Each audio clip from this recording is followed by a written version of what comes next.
We finally have the sequel for 2019's Shazam with Shazam Fury of the Gods. Is it good or not? The internet's got a mixed reaction. Let's talk about it.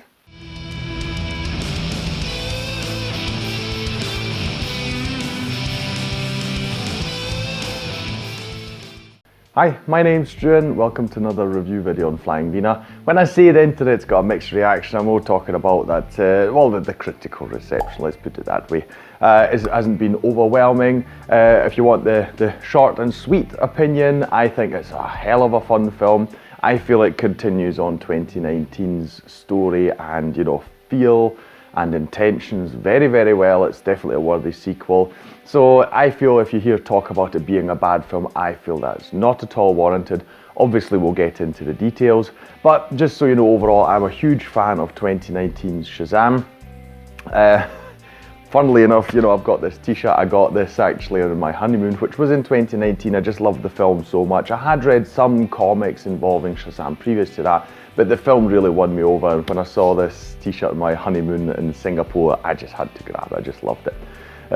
Luckily until now, no one said, "Oh, great Flash t-shirt," because obviously they would get this mixed up with the Flash. It's a lot smaller bolt of lightning. I mean, and more just in the centre of it. It's so different. How can you mix the two of them up? Anyway, just a good bit of fun there.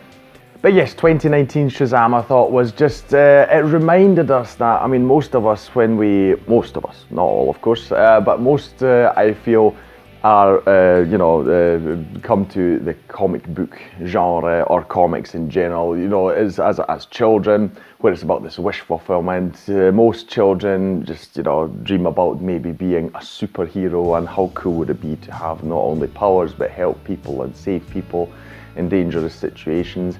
But Shazam also reminded us that, if kids were actually given these powers, they'd get up to a lot of silly things as well, which is great because it's got this innocence to it, where even when bad things happen, you can't help but have a kind of smile on your face, because it's like, yeah, obviously, what did you expect was going to happen? And this film really continues that on so well. 2019 Shazam was overall a very beloved film. It wasn't the most financially successful one. It was financially successful because it didn't cost that much, etc. So it was fine, like I say, and it is one of the best received, if not the best received film that they had in the DCEU, which is obviously now dying out because we're getting the DCEU. But that's a whole other story. Yes, like I say, I really like 2019, so just 2019's Shazam, I should say, just so you know where I'm coming from when, when I'm talking about this film, what my expectations were, or hopes, let's say. So, as per usual, I will still talk about the plot. Now, it would obviously be very helpful, and I will say this, it would be very helpful if you watch 2019's Shazam. Otherwise, you might be a bit confused about many things in this film, because we hop straight into the plot. So there's no big explanations. There's not even some kind of, flashback or giving you a quick recap or any of the like. We jump right into it with the characters that we know from the previous film. And yeah, we jump right into the action actually. So, but still, we've got the Shazamily. So if you don't know, the briefest of explanations I can give is Billy Batson. He's a teenager. He was given these powers by a really powerful wizard who needed a champion to carry on the good fight against evil powers, mostly of the wizarding world or wizarding dimensions, whatever. And Billy Batson was the one he chose because he was pure of heart. Billy Batson himself is a foster kid, so he lives with a foster family. He has got a lot of siblings, and at the end of the last film, the big climax was, slight spoiler I suppose, yes it is, he shares his powers with all his siblings. And we see here, we jump straight into it, we see how, how they first of all manage the family dynamic still. Obviously that changes when everyone has superpowers. The foster parents don't know yet. So you've got the kids kind of sneaking out to do superheroing, and there's a big thing about Billy Batson. He's scared of, because he's nearly coming of age. He's going to turn 18 in the story. and he's a bit scared that he'll be kicked out because the foster family might not be able to afford him anymore without the checks that they get from the government. And Billy is also having a difficulty holding on to the family because everyone's gradually out there doing their own things, especially with these superpowers. And you have a lot with him and Freddie, who also the first film had a big, focus on the two of them and their relationship, and that is kind of strained as well, because if you remember Freddy in the first one, he was so idolizing superheroes and so envious, and now he's the one, and he's kind of going a bit crazy with the whole thing. Like I say, again, yeah, we'll get to that later, but kids getting superpowers, really great concept. Now, what is the other part of the plot, because obviously that is not everything. We have got the daughters of Atlas. Atlas, if you don't know, is a titan from Greek mythology. He holds up the world on his shoulders, and there's a story involving apples and all sorts of stuff. But these daughters of Atlas, they have been expelled by the wizard played by Jimon Honsu, who passed on his powers to Billy Batson. They've been expelled, sort of cocooned off, you could say, the gods in their own little shell, and they are, it's a revenge story in that sense. They want to take revenge not only on the wizard but on the world itself and everything that has happened there. These you will have seen them in the trailer if you've seen that. These daughters of Atlas, the two main antagonists are Helen Mirren and Lucy Liu in this film. Great casting, by the way. I thought both of them were really great, kind of menacing and really cool. Liked them a lot. So in that sense, it's a very basic plot. And I won't really say much more about how that goes, but that is basically what it's about. We've got the family story, and then we've got the daughters of Atlas who, are trying to destroy the world, basically get their revenge. That is what it is about. And if you want to see how that goes, you should watch it, of course. Now, I'll come to the main elements, and you really need to say, first and foremost, I do want to say is the humour is so completely on point. It's just like the first one, it's just so good. You have so many scenes in this film that are actually, if they happened in any other superhero film or franchise where adults were doing it. I mean, you see adults because if you don't know, when these kids, when they turn into their Shazam personas, I suppose I'll call them, they are actually in adult form, but when you see them, you're aware, of course, that they're teenagers, and it's just so much fun because they do so many silly things. And like I say, if they were let's say if this were Superman doing it, or you had Iron Man or someone else, it would just feel really, really stupid. But because it's kids in these bodies, it just works. The humour is so on point. There was just one joke in this whole film with wizarding and children turning into adults and the daughters of Atlas and all sorts of magical beasts and stuff. One thing was unrealistic.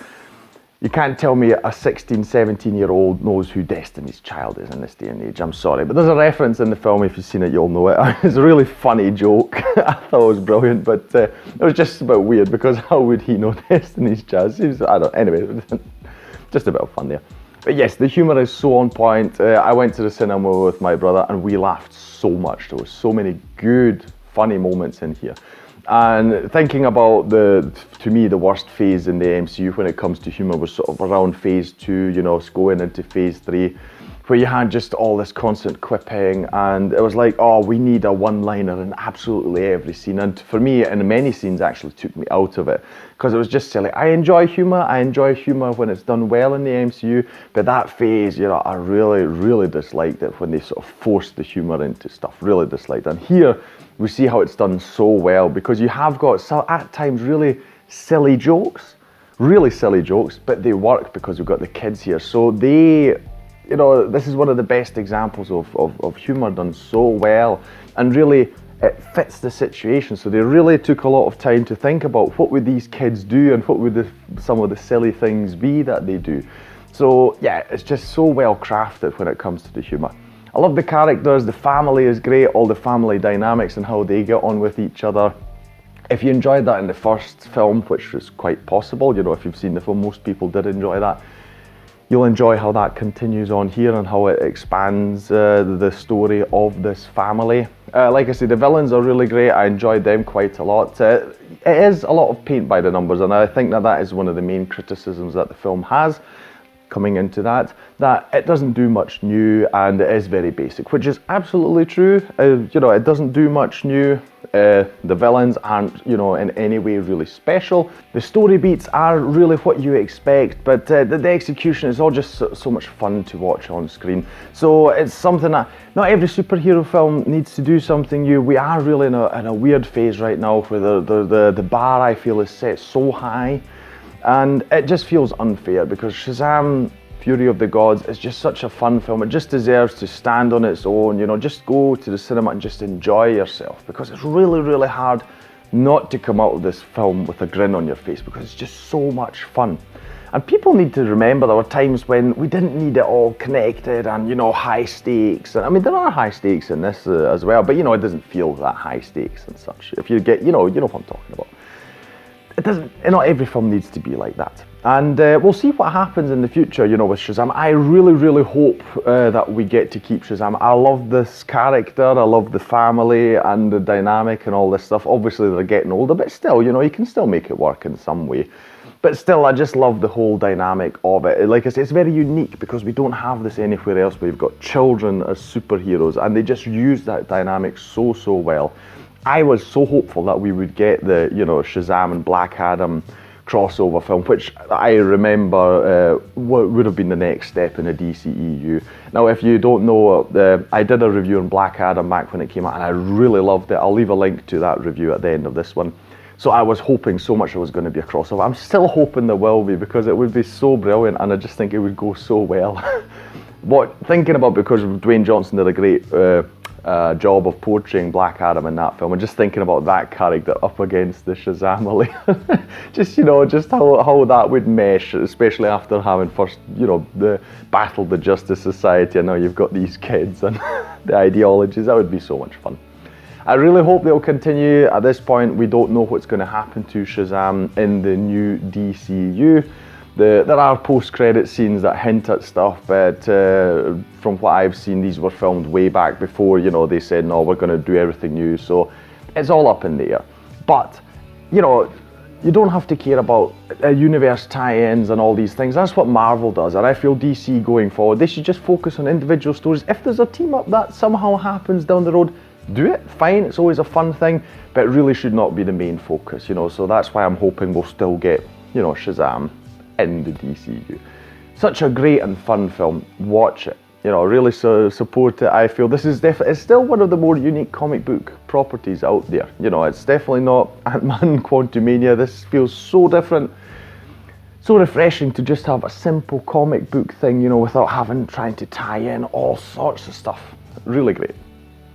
Anyway, that will be all from me today. As you can see, it's a very glowing review. I had so much fun watching this film. If you enjoyed this video, please like, share and subscribe. It is the best way to support this channel.